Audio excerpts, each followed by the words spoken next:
Pequena História da Igreja de Zaira Cantanhede de Almeida, segunda parte, capítulo 3, Vitória sobre o erro. Número 1. Principais heresias na Igreja nascente. As perseguições violentas contra o cristianismo haviam cessado com a conversão de Constantino. Mas apareceram agora para a Igreja as lutas terríveis no combate contra as heresias. Era o demônio tentando o homem, procurando promover a desunião entre os fiéis. Durante o pontificado do Papa São Silvestre, no ano de 325, houve a primeira reunião de bispos ou concílio na cidade de Nicéia, na Ásia Menor. Este concílio foi presidido pelo legado do soberano pontífice, isto é, um bispo enviado pelo Papa para representá-lo. Foi o primeiro concílio ecumênico, quer dizer universal. Foi uma reunião a que assistiram os bispos de todos os países cristãos e teve lugar para examinar uma doutrina nova ensinada por um padre chamado Ário. Esta doutrina negava a divindade de Cristo. Os bispos estudaram a questão e Ário foi condenado como herege. O concílio escreveu uma profissão de fé pública, afirmando que Nosso Senhor é consubstancial ao Pai, isto é, Cristo é Deus, portanto igual ao Pai. Esta profissão de fé é o credo de Nicéia, que com alguma coisa acrescentada é rezado na missa depois do Evangelho. O herege Ário fingiu que se submetia, mas continuou a pregar sua doutrina errada. Infelizmente, alguns bispos se deixaram enganar e abraçaram o arianismo. O próprio Constantino se deixou levar pela tentação e ordenou ao bispo Santo Atanásio que desse a comunhão a Ário. O santo bispo, por se negar a obedecer a ordens tão iníquas e irreverentes, foi exilado. Os católicos sofreram com estes insultos contra a Santa Igreja. Constantino mandou que Ário viesse para Constantinopla e o bispo desta cidade teve ordem de receber o herege. Os fiéis padeciam juntos com seu pastor, vendo o sofrimento da Igreja. Mas no dia em que Ário se devia dirigir para a igreja, acompanhado por seu séquito de amigos, Nosso Senhor lhe enviou repentinamente uma terrível enfermidade e ele morreu no meio de dores pavorosas. Esta morte horrorosa assustou os arianos, mas infelizmente e com o auxílio dos imperadores maus e heréticos, a seita ímpia se espalhou e se tornou uma heresia temível. Um dos sucessores de Constantino Magno, Juliano, teve o triste apelido de Juliano Apóstata, porque renunciou à verdadeira religião para adorar os ídolos e voltar ao paganismo. Tornou-se pagão e perseguiu o cristianismo de maneira horrível. Não praticou violências, mas proibiu aos cristãos defenderem-se dos tribunais, de possuir escolas, apoderando-se de todos os bens que a Igreja possuía. Nos primeiros séculos. Para mostrar ao mundo que Nosso Senhor se havia enganado nas suas profecias, Juliano resolveu reconstruir o Templo de Jerusalém. A seu chamado correram judeus de toda a parte do mundo para trabalhar na obra de reerguimento do santuário. Depois de haverem encontrado o antigo local, começaram a construção. O forte tremor de terra, porém, pôs por terra todos os alicerces, causando o desabamento das casas vizinhas e matando os operários. Os judeus, todavia, não desistiam. Por diversas vezes recomeçaram o trabalho. Mas cada vez que iniciavam qualquer construção, surgiam do solo imensas bolas de fogo queimando e ferindo todos os presentes. A aparelhagem de construção ficou toda destruída e os judeus acabaram desistindo, e este empreendimento confirma plenamente a profecia de Nosso Senhor, que no templo não ficaria pedra sobre pedra. O triunfo de Jesus Cristo foi proclamado pelo próprio Juliano, que, ferido mortalmente num combate contra os persas, declarou ao morrer: "Tu venceste, Galileu." Infelizmente, novas heresias surgiram no Oriente e o Papa São Damaso reuniu o segundo concílio ecumênico em Constantinopla para condenar esses novos erros. Em meados do século V, houve o terceiro concílio ecumênico sob o pontificado de São Celestino. Este concílio reuniu-se em Éfeso e condenou a heresia de Nestório, que afirmava que a Santíssima Virgem não se podia chamar Mãe de Deus. 2. Desenvolvimento da doutrina católica, apologistas, padres e concílios desta época. Nesse tempo, a Igreja já possuía homens notáveis pelo seu saber, doutores da Igreja, como ficaram sendo conhecidos. São Basílio e São Gregório de Nazianzo, bispos muito instruídos e santos, ligados desde a mocidade por uma forte amizade, são nomes ilustres destes tempos. São Jerônimo, outro grande escritor, traduziu a Bíblia, escrita em hebraico, para o latim. Esta tradução foi adotada pela Igreja com o nome de Vulgata. Trabalhou muito nos comentários e explicações dos livros santos. São João Crisóstomo, que quer dizer boca de ouro, foi assim chamado por ser um orador com formosos dotes de eloquência. Santo Agostinho pertence ao número de brilhantes inteligências desses primeiros séculos. Depois de uma mocidade descrente e desregrada, converteu-se aos 32 anos devido aos sermões de Santo Ambrósio, bispo de Milão, e às orações e lágrimas de sua santa mãe, Santa Mônica. Santo Agostinho foi bispo de Hipona, na África. Sua ciência e piedade o tornaram uma das grandes luzes da Igreja, e o serviço que sua belíssima inteligência prestou à religião cristã é imenso.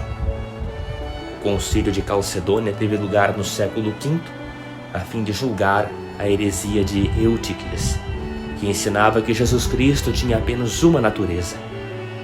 Os bispos se reuniram em número de 630 e São Leão, o sumo pontífice de então, enviou 3 delegados em seu nome. A carta do Santo Papa condenando a heresia foi lida e aprovada unanimemente. "Cremos", disseram todos os prelados, "que é Pedro que falou pela boca de leão. Seja excomungado quem assim não acreditar." Capítulo 4. Vitória sobre os bárbaros. Número 1.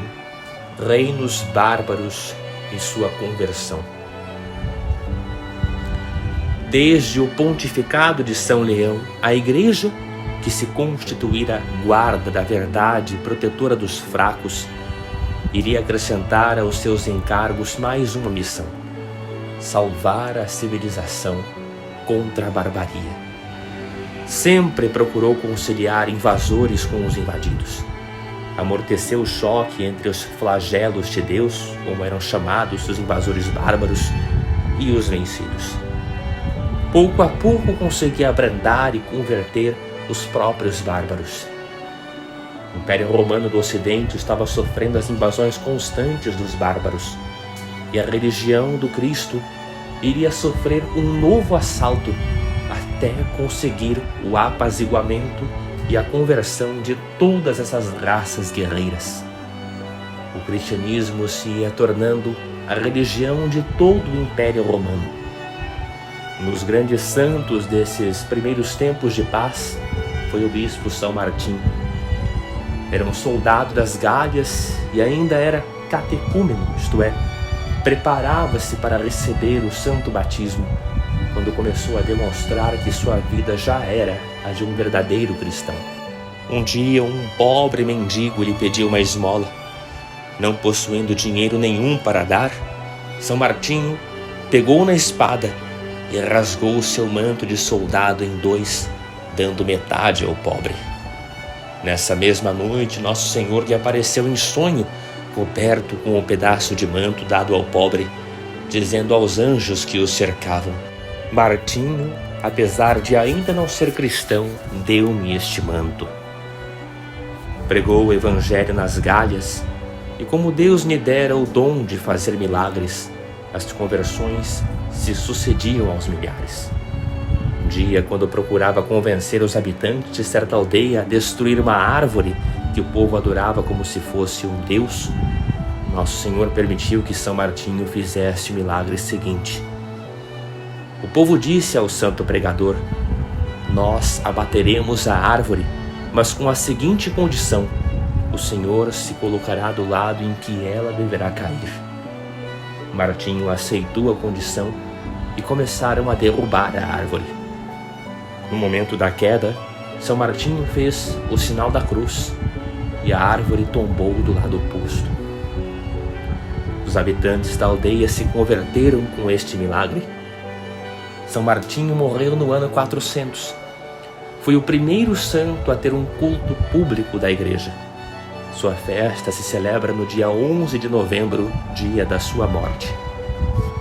Enquanto os povos pagãos se convertiam e pediam o batismo, a igreja lutava contra as heresias.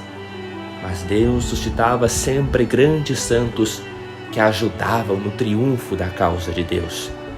Em Milão, cidade do norte da Itália, encontramos Santo Ambrósio, o piedoso bispo desta cidade. Foi um pastor sábio e fervoroso. A composição do Te Deum é atribuída a este santo. Durante este tempo, aconteceu que o imperador romano Teodósio mandou castigar severamente os habitantes da cidade de Tessalônica, na Macedônia, por se haverem revoltado contra ele. O povo foi massacrado. O ato do imperador causou um grande espanto, pois este chefe havia perdoado a pedido de São Flaviano uma revolta semelhante na cidade de Antioquia. Quando o imperador chegou a Milão, Santo Ambrósio mandou dizer que depois de haver cometido tantos assassínios, o imperador não poderia entrar na igreja sem fazer penitência pública. O imperador, homem de gênio violento, quis forçar esta decisão e entrar por força na catedral. O bispo não o permitiu, dizendo-lhe: imitaste Davi no pecado, imita-o também na sua penitência. O imperador voltou para seu palácio, mas só depois de 8 meses, no dia de Natal, foi que ele alcançou a absolvição de Santo Ambrósio, prometendo fazer penitência pública. E assim procedeu. Este imperador recebeu o título de grande pela sua piedade, coragem e sabedoria. Ao morrer, dividiu o Império Romano em 2 partes: o Império do Ocidente, com capital em Roma, e o Império do Oriente, tendo por capital a cidade de Constantinopla, que fora fundada por Constantino Magno. O primeiro povo selvagem a se lançar sobre a cidade de Roma foi o povo visigodo, chefiado pelo terrível Alarico, seu rei. Os visigodos cobriram a Itália de ruínas. Essas invasões de bárbaros pareciam enviadas por Deus como castigo ao mundo antigo, por haver resistido por tanto tempo aos ensinamentos cristãos. Roma foi saqueada e devastada. Os vencedores, porém, respeitaram as igrejas, onde o povo apavorado se havia refugiado, pedindo proteção ao Deus dos cristãos. Átila, feroz chefe dos hunos, à frente de 500.000 homens, partiu para a conquista do mundo. Vencia todos os povos que encontrava pela sua frente. Esta horda selvagem, vinda das margens do Mar Cáspio, dizia que a terra nunca mais florescia por onde eles passavam. Este huno feroz invadiu as Gálias e marchou sobre Paris, outrora Lutécia, cidade salva pela pastora Santa Genoveva, que disse ao povo que, se fizesse penitência e rezasse muito, Deus não permitiria que Átila chegasse até a cidade. E assim aconteceu. Houve uma desavença qualquer no exército dos hunos, e Átila repentinamente mudou de itinerário. Santa Genoveva tornou-se a padroeira de Paris. Átila atirou-se contra Roma depois de haver arrasado e incendiado todo o norte da Itália. Papa Leão, encarregado pelo imperador de negociar a paz, dirigiu-se ao encontro do feroz chefe. Incumbiu-se o soberano pontífice dessa perigosa missão, convicto de que Deus disporia à sua vontade o coração mais endurecido. Intrepidamente falou ao comandante dos bárbaros com segurança e força moral, empenhando-se em pedir tranquilidade para a Itália. A firmeza deste sumo sacerdote espantou o terrível chefe. Não sei qual a razão por que as palavras desse padre tanto me comoveram, dizia Átila aos seus companheiros.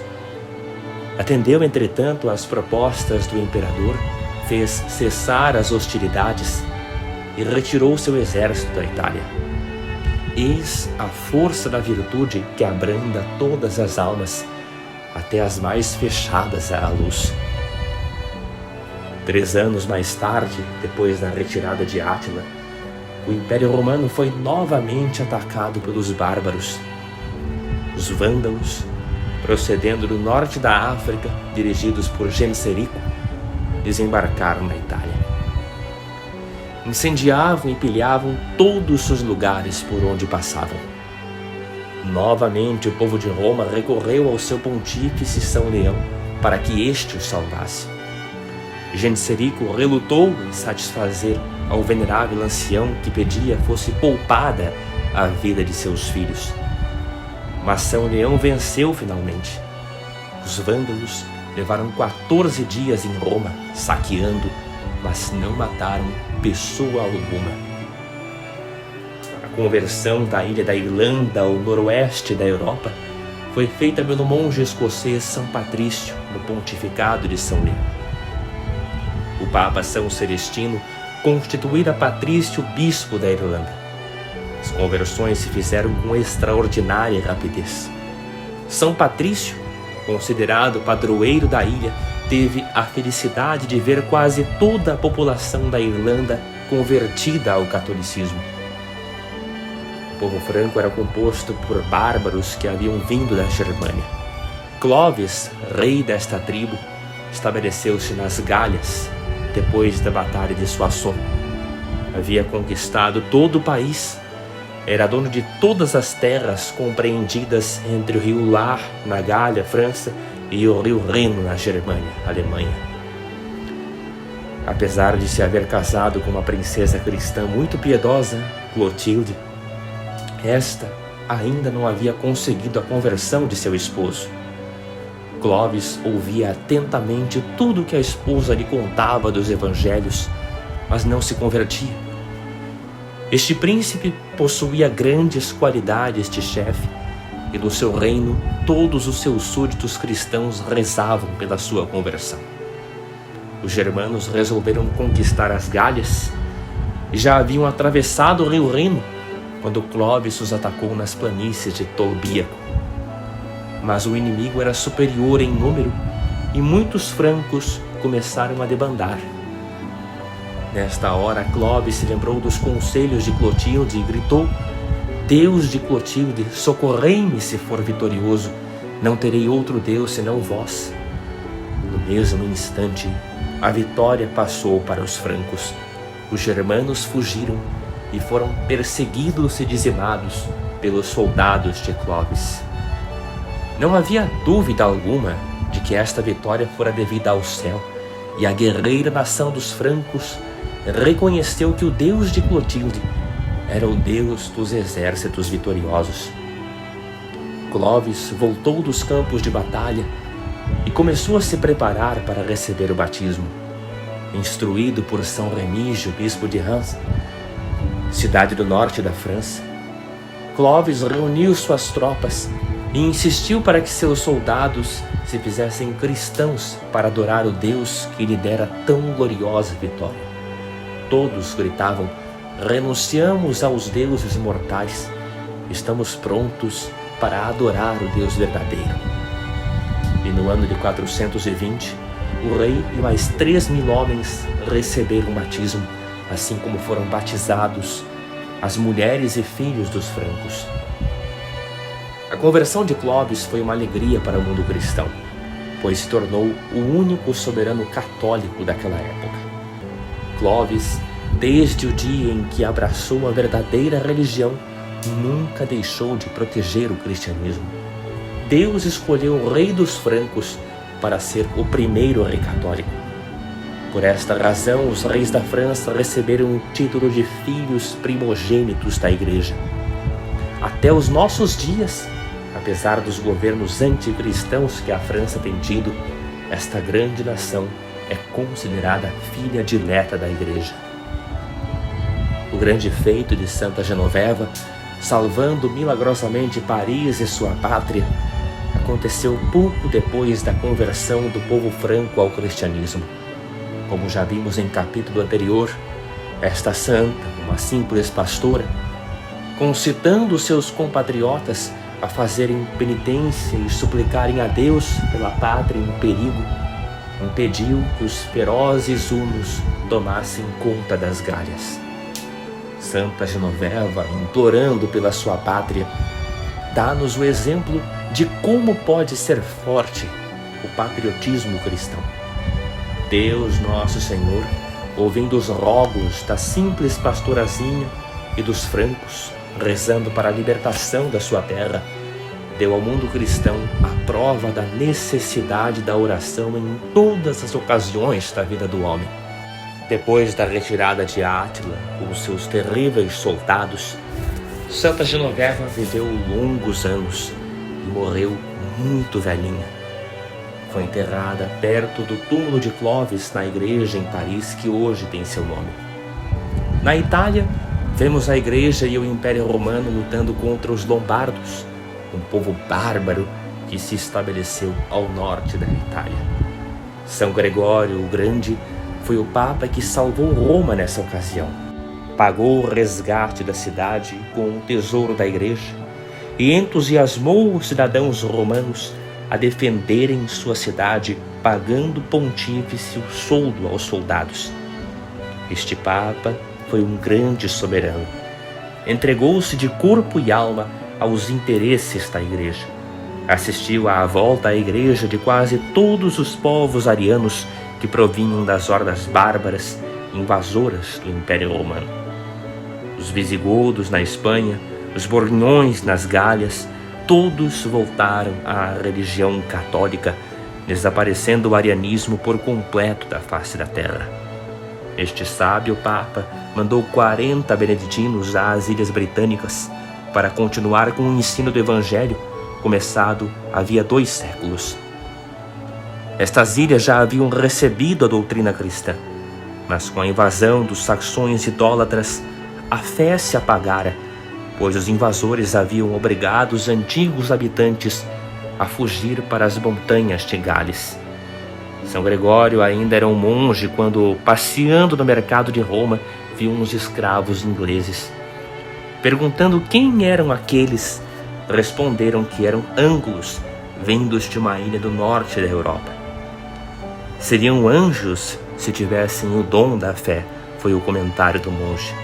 Assim que foi eleito Papa, enviou logo os beneditinos, chefiados por Santo Agostinho, para pregar o Evangelho de Cristo.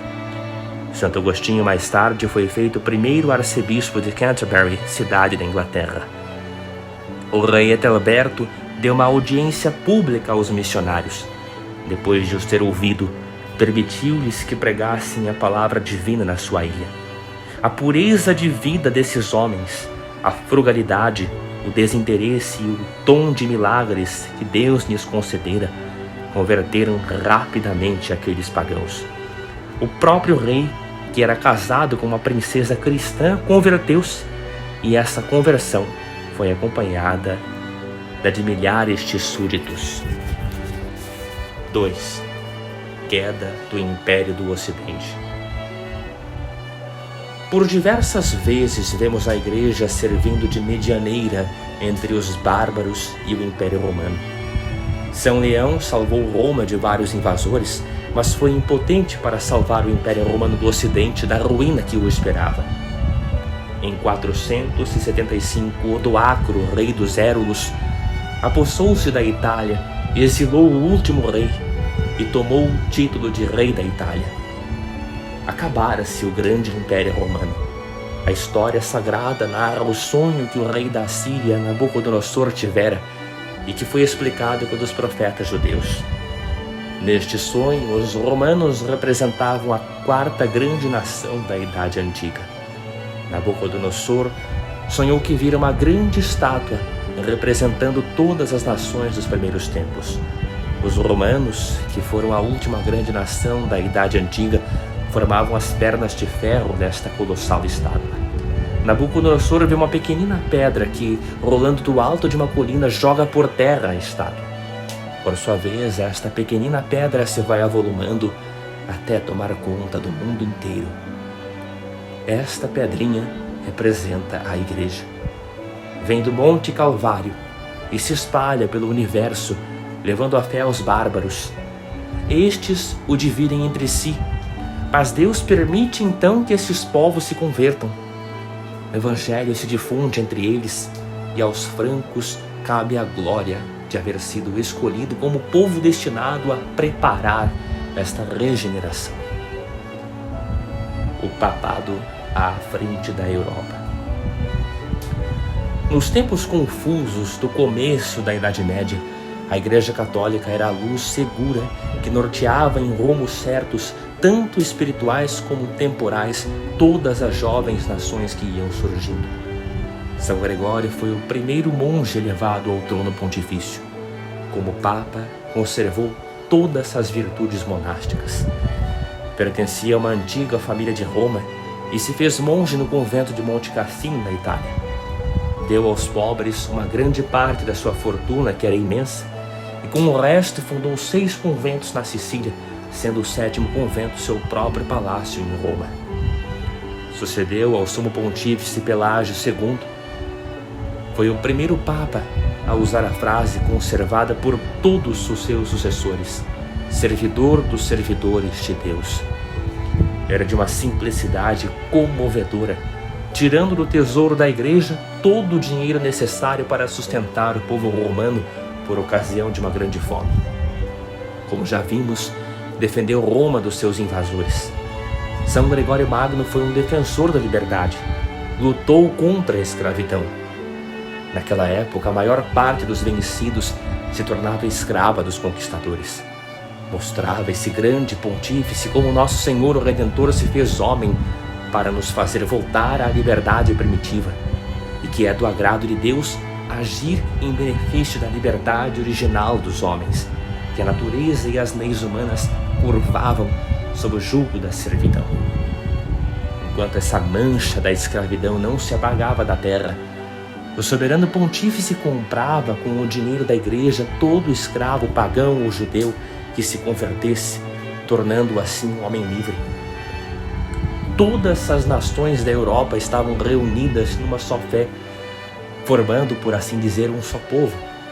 As artes, tais como as construções das belíssimas catedrais, das escolas, dos hospitais, eram aplicadas em relevar o brilho da religião, dando todo o esplendor ao culto cristão. São Gregório ocupou-se muito da música sacra, isto é, da música das igrejas. O belo canto romano ainda hoje é conhecido como canto gregoriano. Esse pontífice aparece na história como escritor da mais alta autoridade. É considerado um dos doutores da Igreja.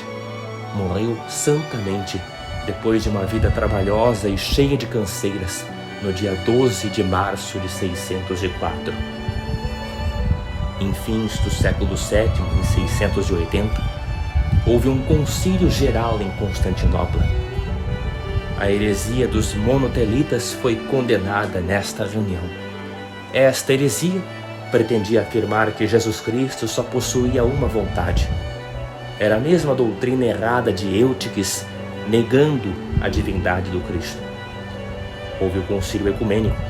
A doutrina foi declarada falsa e o erro se foi aos poucos desaparecendo, cessando finalmente as agitações. Mas no Oriente surgiu uma nova heresia, os iconoclastas, uma seita nova que era contra as honras prestadas às imagens. Quebravam e destruíam todas as imagens religiosas. O imperador do Oriente, Constantino Coprônimo, sustentou perante os sacerdotes que se podia pisar na imagem de Cristo sem ofender a Deus. O sacerdote apanhou logo uma medalha onde se achava gravado o retrato do imperador e disse: "Posso perfeitamente pisar e destruir esta imagem sem faltar ao respeito devido ao imperador." Atirou a moeda no chão e pisou-a. Os oficiais que queriam agradar ao imperador imediatamente prenderam o sacerdote e o mataram. Este crime tornou bem claro que todos da corte davam razão ao sacerdote, pois senão não o teriam morto. Papa Santo Adriano reuniu na cidade de Nicéia 370 bispos para um concílio que foi presidido pelos negados do Papa. A heresia foi condenada, declarando-se ato de fé e de piedade honrar as sagradas imagens, pois a honra e o culto prestados às imagens santas estão em relação aos objetos que estas representam. No meio do século VIII deu-se a conversão dos povos germânicos ao cristianismo. O grande apóstolo da Germânia foi São Bonifácio. Este santo nasceu na Inglaterra, mas pregou o evangelho aos povos da Alemanha, a antiga Germânia. Foi nomeado bispo de Mogúncia, uma das mais velhas cidades da Alemanha. Já era bastante idoso quando empreendeu a conquista da Frísia para Deus Nosso Senhor. Fez numerosas conversões e implantou o cristianismo nas terras que hoje formam a Holanda. Mas um dia, atacado por um bando de pagãos, São Bonifácio não permitiu que seus companheiros abrissem luta. Todos foram cruelmente massacrados.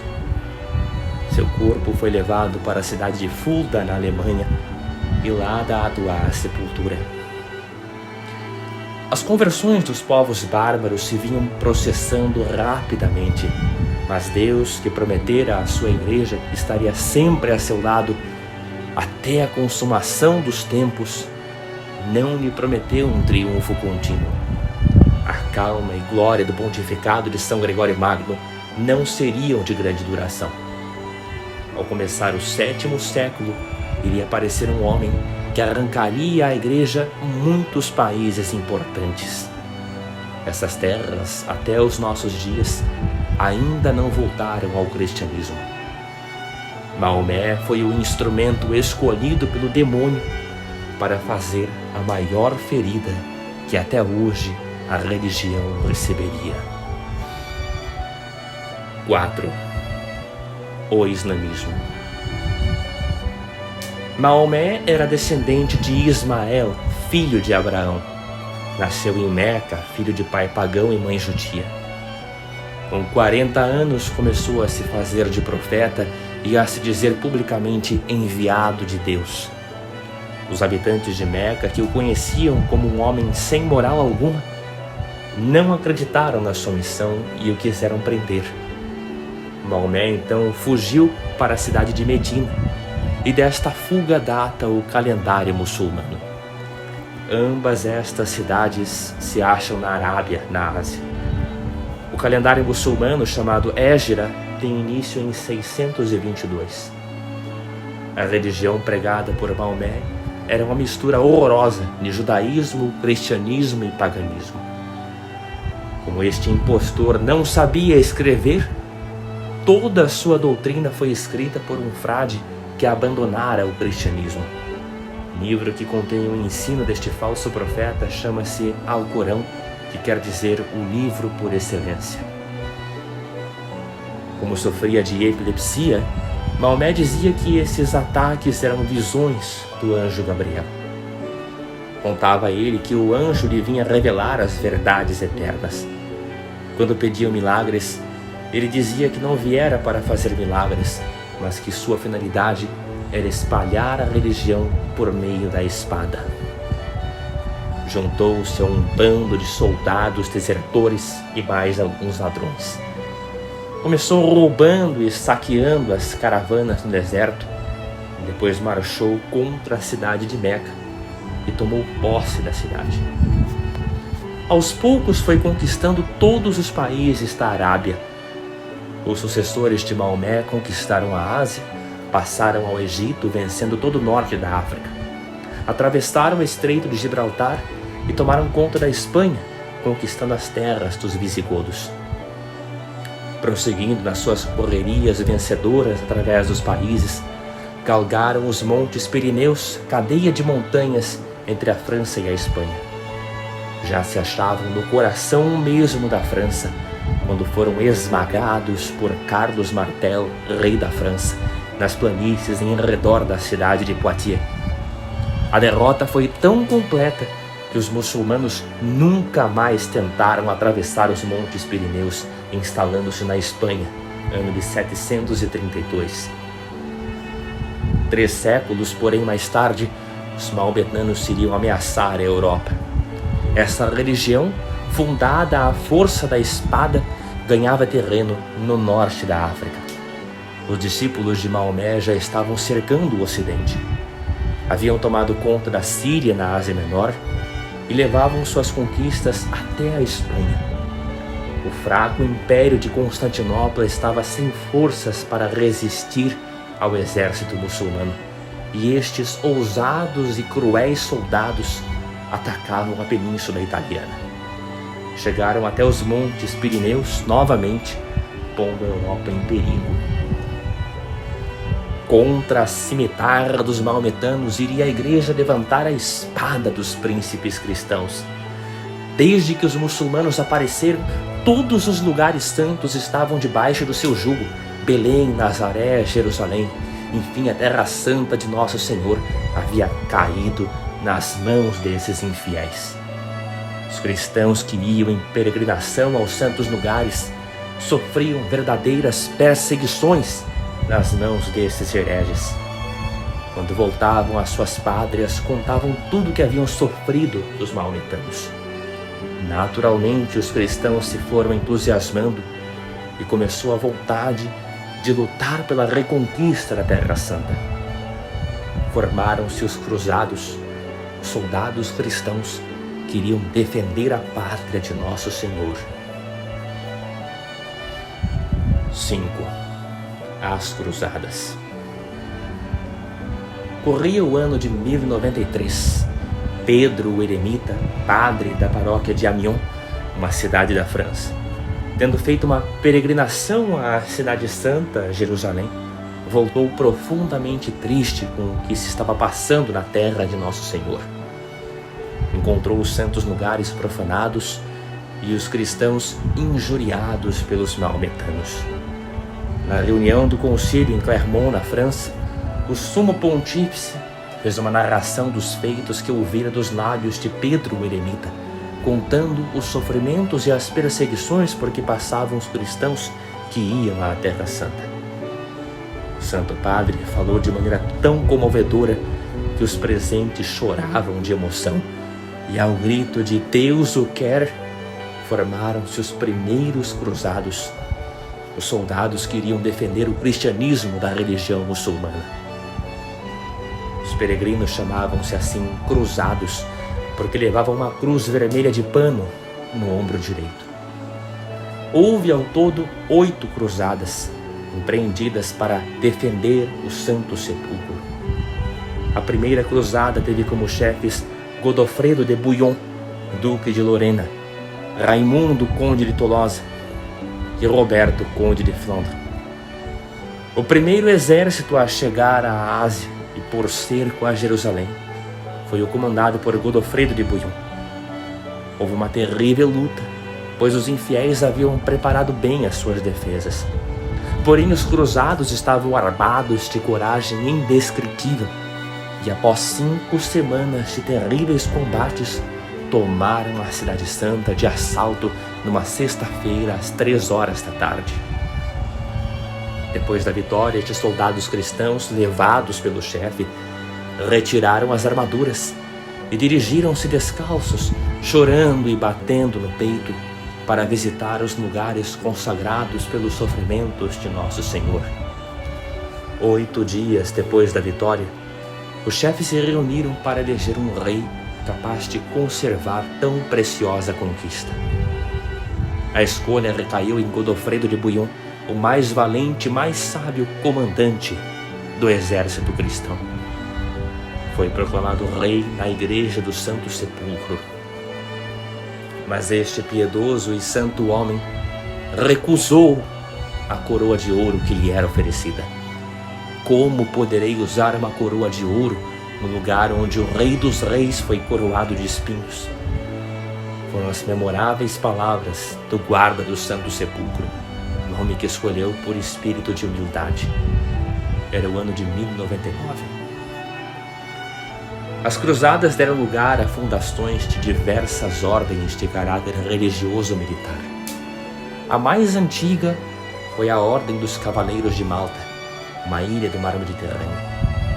Sua primeira casa foi o hospital construído em Jerusalém para recolher os peregrinos e cuidar dos doentes. Quando os cruzados conquistaram Jerusalém, muitos fidalgos, entusiasmados pelo espírito de caridade existente nesses cavaleiros, dedicaram-se a esta obra de caridade. Acrescentaram, todavia, aos 3 votos que todo religioso fazia mais um, o de fazer a guerra contra os inimigos da fé. Contra os infiéis, realmente esses homens eram terríveis. No entanto, dentro dos hospitais, eram os humildes servos dos doentes e peregrinos. Esta ordem se espalhou de modo rápido. Com a queda do reino de Jerusalém, que durou apenas 100 anos, esses cavaleiros se estabeleceram na ilha de Malta e na ilha de Rhodes, ambas no mar Mediterrâneo. Essas 2 ilhas, defendidas por esse punhado de bravos servidores de Cristo, formaram fortalezas inexpugnáveis da cristandade. Sustentaram cerco após cerco contra os turcos sem nunca se renderem. O valor desses bravos e piedosos guerreiros foi o principal obstáculo às conquistas dos turcos na Europa. Para proteger os peregrinos, foi fundada a Ordem dos Templários. Quando a Palestina foi retomada pelos sarracenos ou turcos, os cavaleiros templários deixaram pouco a pouco seus votos e a ordem, tendo perdido sua finalidade, extinguiu-se em 1312. Mais tarde surgiu uma terceira ordem militar, os Cavaleiros Teutões, assim chamados por ser a ordem composta quase que exclusivamente de cavaleiros alemães. Na época das primeiras cruzadas, apareceu um homem considerado mais notável do século XI, São Bernardo. Entrou para a ordem dos monges cistercienses, ordem que praticava a regra de São Bento. Foi conselheiro de bispos e do Santo Padre.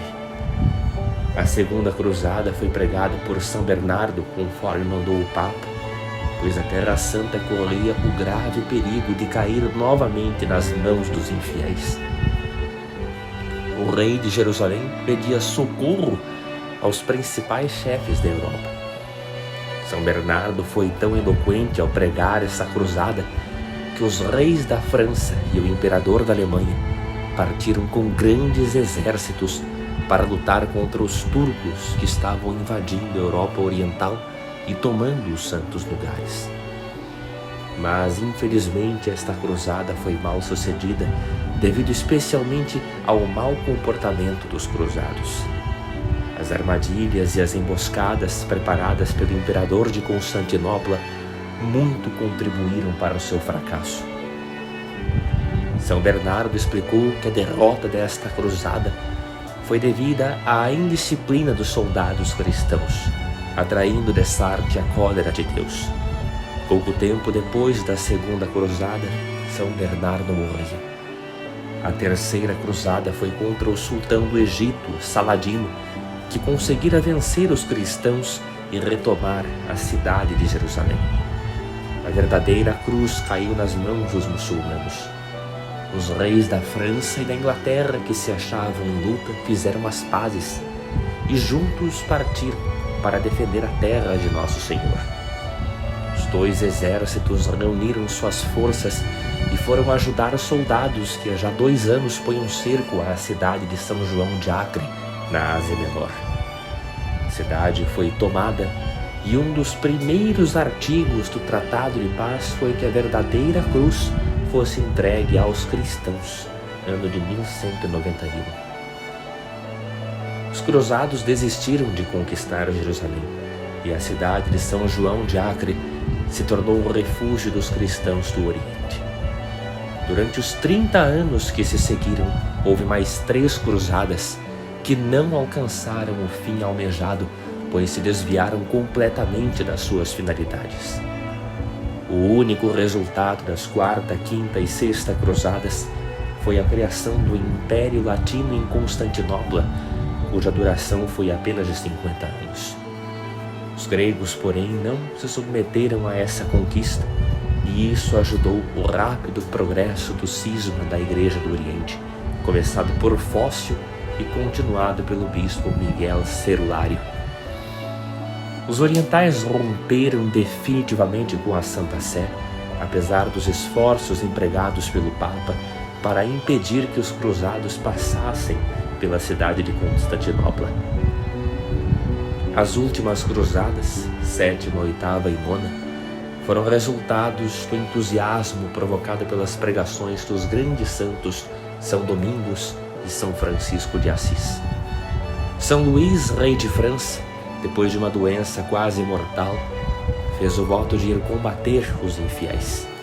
Partiu com seus soldados e atacou o Egito, cujo sultão era o senhor da Palestina. O rei já se havia apoderado da cidade de Damieta, mas devido às imprudências dos seus generais nessa campanha, aconteceu que o exército francês foi derrotado e o rei feito prisioneiro. Os maometanos ficaram espantados com a firmeza da fé de que este grande soldado deu provas. Tratado com grandes maldades, sempre se mostrou nobre e piedoso. Os próprios infiéis quiseram fazê-lo rei, mas acabaram dando-lhe a liberdade, recebendo a cidade de Damieta como resgate. São Luís foi então à Palestina, onde cuidou de fortificar as cidades ocupadas pelos cristãos e libertou muitos cativos cristãos. A morte de sua mãe, a rainha Branca de Castela, fê-lo voltar à pátria. A 8ª cruzada foi empreendida por São Luís. O rei da Tunísia enviou embaixadores ao rei da França, dando a entender que ele, chefe dos maometanos, tinha grandes inclinações para o cristianismo. São Luís mandou dizer que desejava tanto a salvação deste rei que alegremente passaria o resto dos seus dias numa prisão no meio dos sarracenos, sem nunca ver a luz do sol, contanto que ele e seu povo se fizessem cristãos da verdadeira fé. Este nobre desejo foi uma das razões que o levaram à África. Mas ao desembarcar em Tunis, o exército foi atacado pela peste e o rei foi vítima da dedicação aos seus soldados feridos. Morreu como um perfeito cristão no dia 25 de agosto de 1270. Sua morte destruiu as esperanças de outra expedição. Os 2 exércitos assinaram uma trégua de 10 anos. O rei de Tunis deu liberdade a todos os cristãos prisioneiros e permitiu a liberdade religiosa nas suas terras. São Luís foi canonizado 20 anos depois da sua morte. O resultado das cruzadas foi impedir, em primeiro lugar, que a religião de Maomé se estendesse em toda a Europa. Em segundo lugar, serviu para desviar da Europa as guerras entre as nações que apenas se estavam formando. Trouxe também a liberdade de governos e todos os povos começaram a se interessar pelas causas públicas.